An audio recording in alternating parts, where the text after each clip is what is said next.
If you're a doctor involved in private practice, or if you run a private clinic and you want to grow your practice and attract more patients, you're in the right place.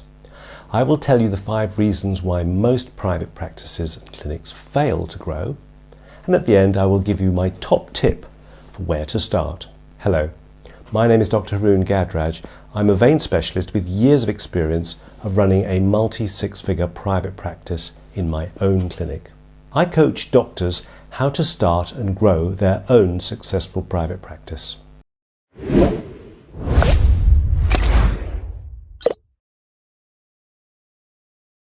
Let's get started.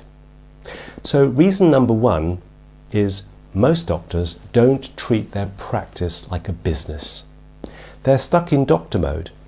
They're thinking about the medical side and they neglect the other aspects of their business. Let me give you an example.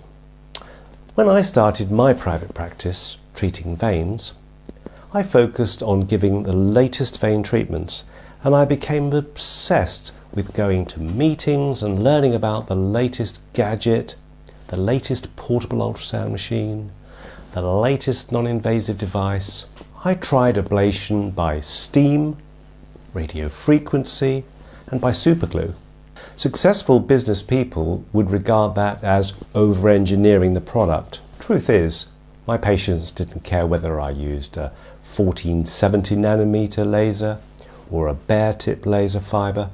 They didn't care whether I used a 30 gauge needle or a 25 gauge needle.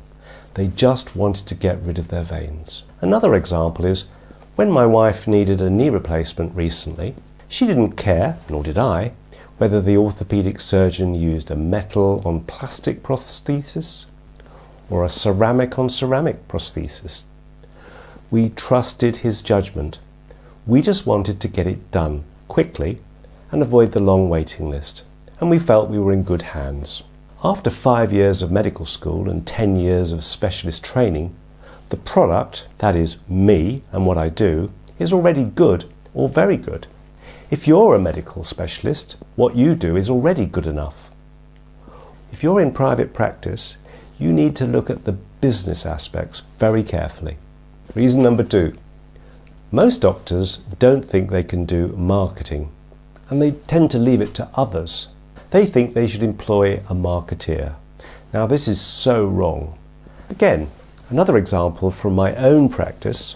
Early on when running a clinic, I decided I needed marketing advice to attract more patients. Turns out I spent a lot of money on a pay-per-click advertising campaign, and over 6 months it made very little difference to my bottom line. Sure, I got more leads, but when I look back on how much I spent and how many patients actually converted, marketing advice didn't really work for me. Reason number 3. Most doctors fail to offer sales training to their staff. In my opinion, everyone who answers an email or who answers the telephone must be taught how to close the sale. So by that I mean, emails or telephone calls should be regarded as leads, not just inquiries.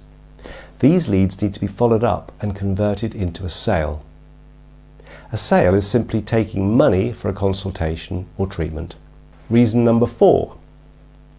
If their private practice is failing to grow, most doctors feel they need to offer something else, another procedure, or they need to open a second clinic in a bigger city to attract more patients. Truth is, this is poor management of their time and their staff.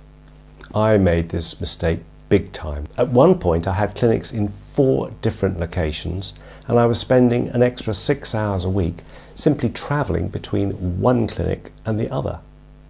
This was such a waste of resources, and when I look back at it now, it was one of my biggest mistakes. Reason number 5, not involving other clinics in your practice and not working collaboratively. Solo practice is lonely and really hard work. A group practice is so much better. It allows you to have cover when you're on leave, it allows you to have cover when you're not well, and it provides learning opportunities. Most doctors are competitive and protective of their private practice. My clinic grew exponentially when I worked with 3 other colleagues, and it was so much fun. So there you have it.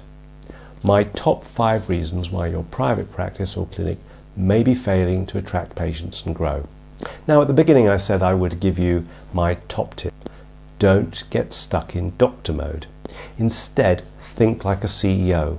Think of your practice as a business and not just a consultation, reaching a diagnosis and then offering treatment. That's it for now. Now, if you found this information valuable, please consider hitting the like button. It really does make a difference to my channel, and check out all the links in the description box below. Next week, I will cover the 5 business aspects of running a successful private practice. Thank you for watching and staying to the end. I look forward to seeing you again next week.